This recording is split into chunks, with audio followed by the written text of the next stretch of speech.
नमस्कार, मैं हूं गुमान सिंह। आप देख रहे हैं Navo academy. No cut paste, no copy paste, only original teaching. Class 7 के ज्योग्राफी का जो चैप्टर है जल, उसके बारे में हम चर्चा शुरू कर रहे हैं। जल, जिसको आप नीर, पानी, तोय, अंबु, वारी, इंग्लिश में वाटर, बहुत सारे नामों से जानते हैं। पृथ्वी पर इसकी कितनी उपस्थिति है, कितना हमारे उपयोग में आता है, किन किन रूपों में ये पाया जाता है, इसकी हम चर्चा शुरू करेंगे इस चैप्टर के स्टार्ट में। सबसे पहले इसके अंदर जो दिया है जल चक्र। आपको पता है कि पानी बारिश के माध्यम से जमीन पर आता है, फिर बहता है, नदियों के माध्यम से वो समुद्र में पहुंचता है, फिर वापस वाष्पीकरण होता है। आप साइंस में पढ़ा होगा आपने, इवेपोरेशन होता है, फिर वापस जो है वो बादल बनते हैं, संघनन की क्रिया, ये सारी चीजें होती हैं। जब हम पढ़ते थे तो एक छोटी सी कविता भी चलती थी, सागर से उठा बादल बन के, बादल से फूटा जल होकर के, फिर नहर बनी नदियां गहरी। इस तरह से ये ईश्वर के लिए कहा गया था। चलिए, हाइड्रोजन और ऑक्सीजन के संयोग से बनता है जल, लेकिन आपका जो टॉपिक है उसके अंदर सबसे पहले शुरुआत जो की गई है वो की गई जल चक्र से। तो मैं सीधे सीधे बिंदु पे आता हूं, टॉपिक पे आता हूं, जिसको आप जल चक्र कहते हैं। और इसके लिए शब्द है वाटर साइकिल।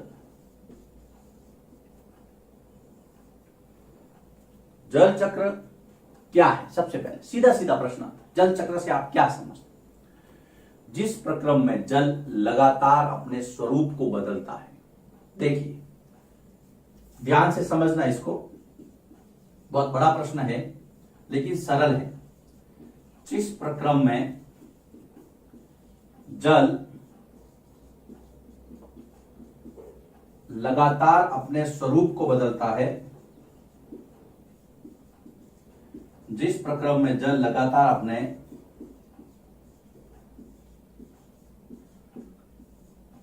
स्वरूप को बदलता है। पहले तो जल का रूप चेंज होता है, उसके बाद में और महासागरों, वायुमंडल और धरती, तीन जगह है। और महासागरों, सबसे पहले महासागरों, उसके बाद में दूसरा जगह है वायुमंडल, तथा धरती के मध्य। पहले तो अपना रूप बदलता है, उसके बाद में इन तीन जगहों पर धरती के बीच चक्कर लगाता है। धरती के बीच चक्कर लगाता है,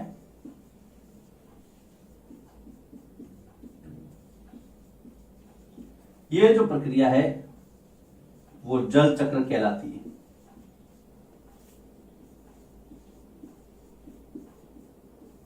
जल चक्र कहलाता है।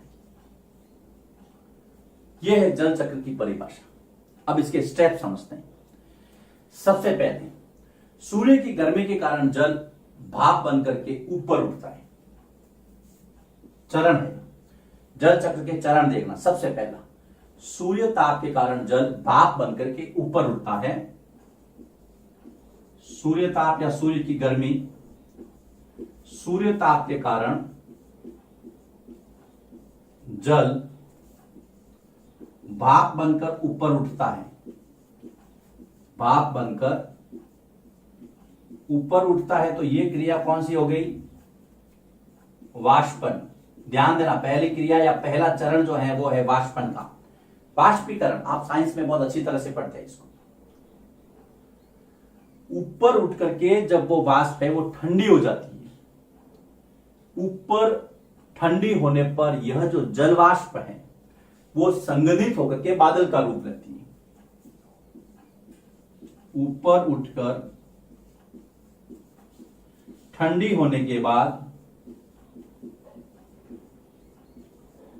ऊपर उठकर ठंडी होने के बाद यह जलवाष्प बादल का रूप लेती है,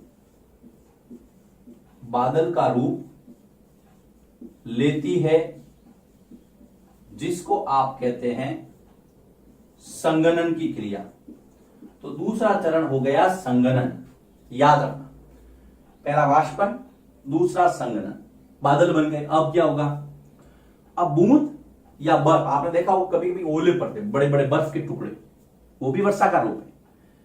बूंदों, बर्फ या दोनों के रूप में जल जब धरती पर गिरता है या बूंदे जब गिरती है तो उसको हम वर्षा कहते हैं।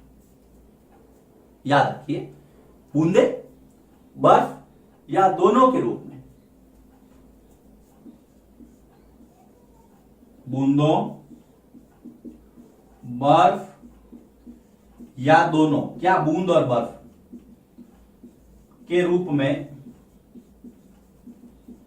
जब जल पृथ्वी पर गिरता है, धरती पर गिरता है,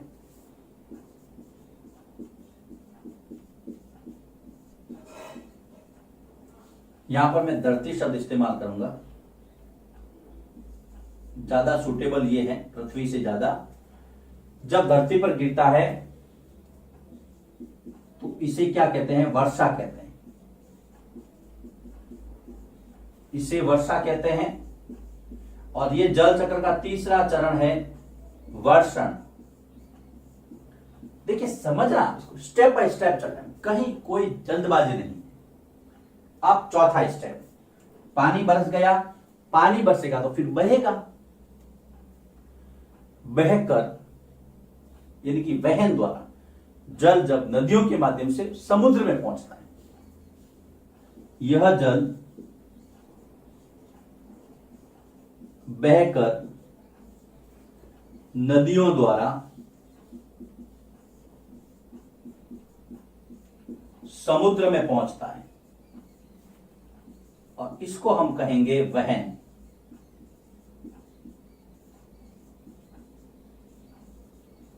बहना। अगर आपको जल चक्र पूछा जाता है तो आपको 4 चरण लिखने हैं। देखिए, यह है आपका सन, यह है आपका समुद्र या सी। इसको समझना, सूर्य की गर्मी से ये जो है पानी है वो भाप बन के ऊपर उठा, जिसको हम कहते हैं वाष्प। वाष्प ऊपर उठी, फिर ये बादल बने, जिसको आपने कहा संघनन। संघनन से वापिस ये वर्षा के रूप में नीचे आया, जिसको आपने कहा वर्षा। और वापिस ये बह करके जमीन से बह करके वापिस समुद्र में मिला, जिसको आपने कहा था वहन या बहना। ये 4 चरण है। वापिस देखिए, सबसे पहले हमने स्टार्टिंग की थी जल में जल चक्र से। पहले जल चक्र की परिभाषा, जिस प्रक्रम में जल लगातार अपने स्वरूप को बदलता है और महासागर, वायुमंडल और धरती उसके बीच में चक्कर लगाता है, इसको हम कहेंगे जल चक्र। सबसे पहले ये परिभाषा आपको याद रखनी है। देन अब इसके 4 चरण हैं, पहला, दूसरा, तीसरा, चौथा। पहला चरण वाष्पन, दूसरा संघनन जब बादल बनते हैं, तीसरा वर्षण और चौथा आपके जल बह करके वापस जब समुद्र में पहुंचता है। ये 4 चरण है। इसको मैंने चित्र के हिसाब से बता दिया आपको। पहला वाष्पन, दूसरा संघनन बादल बने, तीसरा वर्षा हुई और चौथा बहना। इस प्रकार से आपको जल चक्र का ये टॉपिक समझना है, लिखना है। इसमें से भले कोई प्रश्न आ जाए, सबसे पहला प्रश्न आता है जल चक्र से आप क्या समझते हैं, चित्र सहित बताइए। कम से कम 4 या 5 अंक का क्वेश्चन आता है।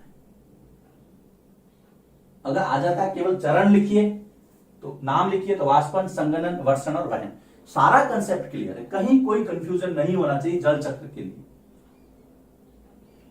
ठीक है, इसको फिर हम आगे बढ़ते हैं दूसरे टॉपिक पर। जल चक्र के बाद में आगे बढ़ते हैं और पढ़ते हैं जल का वितरण कैसा है। लेकिन उसके पहले हम कुछ फैक्ट देखते थे। जल का जो जमीन पर पाया जाना 2 रूपों में, एक होता है अलवणीय, एक होता है लवणीय। देखिए, सबसे पहले अलवण जल। जिसको आप सिंपल भाषा में मीठा पानी या पीने योग्य जल कहते हैं, जिसमें लवण यानी कि नमक नहीं होता है। लवण मतलब नमक या खारा जल, अलवण जो खारा नहीं है, पीने योग्य है।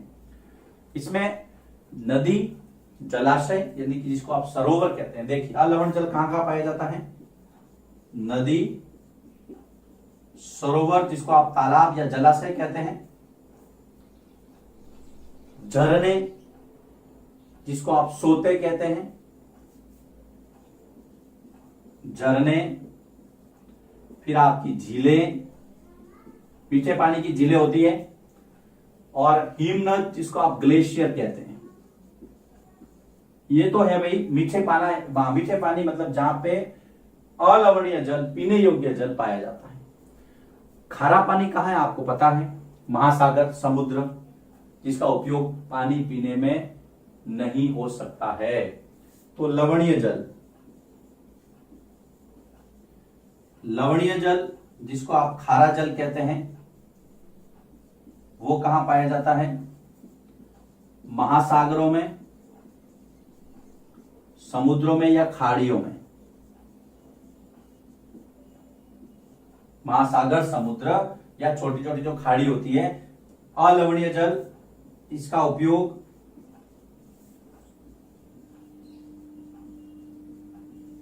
पीने के लिए नहीं किया जा सकता, अन्य कामों के लिए भी नहीं होता। लेकिन अब इसको आपको समझना है। अलवणीय जल, प्रश्न आता है कि अलवणीय जल के स्रोत कौन कौन से हैं? तो नदी, सरोवर, झरने, झीलें, हिमनद आदि। लवणीय जल महासागर, समुद्र, खाड़ियां आदि। अब जल का जो वितरण है वो कैसा है? एक टेबल बनाते हैं, एक सूची बनाते हैं कि कहां पे कितना जल है। उसके बाद में आप खुद अंदाजा लगा लेंगे, आप खुद अंदाजा लगा लेंगे कि हाँ पानी तो बहुत है लेकिन काम का कम है। सबसे पहले महासागर, महासागरों के अंदर जो जल है उसका प्रतिशत है 97.3। इसलिए कहते हैं कि 97% जल है वो महासागरों में पाया जाता है। फिर बर्फ के छत्रक जिसको आप ग्लेशियर कहते हैं, बड़े बड़े बर्फ के छत्रक, हालांकि वो खारे तो नहीं है लेकिन हम सीधा उसका उपयोग नहीं कर सकते हैं। 2.0 या 2% कह सकते हैं हम महासागर, बर्फ के छत्रक। उसके बाद में जो अंडरग्राउंड वाटर है, जमीन के अंदर, जिसको आप भूमिगत जल कहते हैं, वो लगभग 1% है, 1% से भी कम है, 0.68%। उसके बाद में जो मीठे पानी की झीलें हैं, झीलों का अलवणीय जल, जो लेक है, खारे पानी के नहीं, मीठे पानी की झीलों का अलवणीय जल, उसकी मात्रा तो बहुत ही कम है, 0.009। देखिए बहुत कम है, मीठा पानी बहुत कम है। उसके बाद में जो नमकीन जिले हैं उसके अंदर लवणीय समुद्र और नमकीन जिले जो खारे पानी की है, उसमें देखिए लवणीय समुद्र और जो खारे पानी की जिले, नमकीन जिले मतलब जिसका पानी मीठा नहीं है, उसका भी प्रतिशत एक ही जैसा है, 0.009।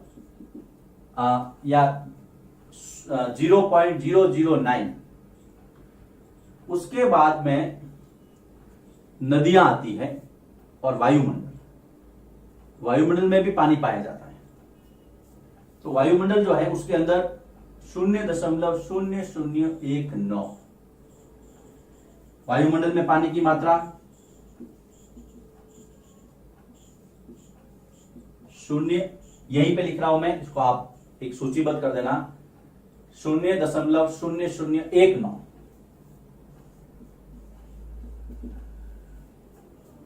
उसके बाद में नदियां, नदियों की भी ये स्थिति है, जो कि हमारे लिए पानी का एक बहुत अच्छा स्रोत है। 0.0001%।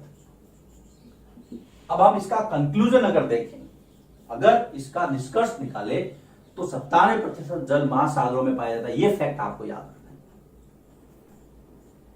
97% जल जो है वो कहां पाया जाता है? महासागरों में। यहां से प्रश्न निकलता है, महासागरों में कितना जल पाया जाता है? 97%। पीछे तो 3 ही रहा, तो 97% जल तो खारा ही है बेटा, कोई काम का ही नहीं हमारे। अब यहां पर आपको एक फैक्ट देखना है,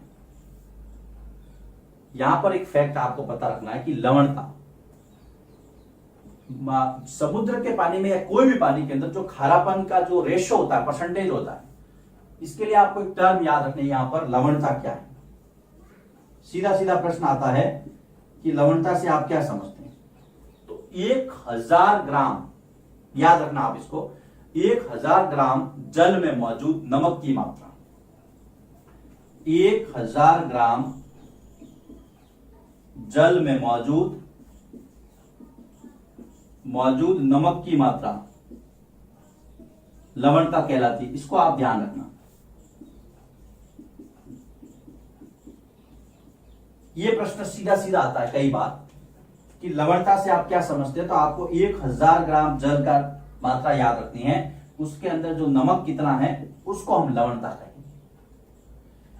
अब इजराइल का जो मृत सागर, इसको आप डेड सी कहते हैं, उसका जो रेशो है वो 340 ग्राम प्रति लीटर, मतलब 1 लीटर जल के 340 ग्राम नमक पाया जाता है। इसके कारण लोग उस पर आसानी से तैर सकते हैं, क्रिकेट भी खेल सकते हैं, अखबार भी पढ़ सकते हैं आराम से बैठे बैठे, मतलब डूबने का चांसेस उसके अंदर बहुत कम है। तो देखिए एक फैक्ट यहां भी ये भी दिया हुआ है कि जो इजराइल का मृत सागर है, याद रखना इसको, मृत सागर कहां है? डेड सी, इजराइल में। जब आपको मैप पर करवाऊंगा तो मैं बताऊंगा। इजराइल का मृत सागर, इसकी जो लवणता है प्रति लीटर, याद रखना इसको, प्रति लीटर 340 ग्राम, 340 ग्राम प्रति लीटर है। यह फैक्ट आप याद रखना। डेड सी, सघनता ज्यादा बढ़ जाती है, आप आराम से इसमें प्लव कर सकते हैं, तैर सकते हैं, घूम सकते हैं, क्रिकेट खेल सकते हैं। देखिए हम पढ़ रहे हैं जल। सबसे पहले हमने पढ़ा जल चक्र क्या है, उसके बाद में हमने पढ़ा जल वितरण, लवणीय जल, अलवणीय जल, लवणता की परिभाषा। ये आपको एक सूची बनानी है जल के वितरण की। ये इजराइल के डेड सी का फैक्ट है। तो यहां पर ये टॉपिक समाप्त होता है, यहां पर पहला वीडियो समाप्त होता है। दूसरे वीडियो में हम देखेंगे कि जो महासागर का जल है वो कैसे गति करता है, उसकी कितनी गतियां हैं, और भी उससे संबंधित बहुत सारे फैक्ट हैं जो हम अगले वीडियो में देखेंगे। नोट कीजिए।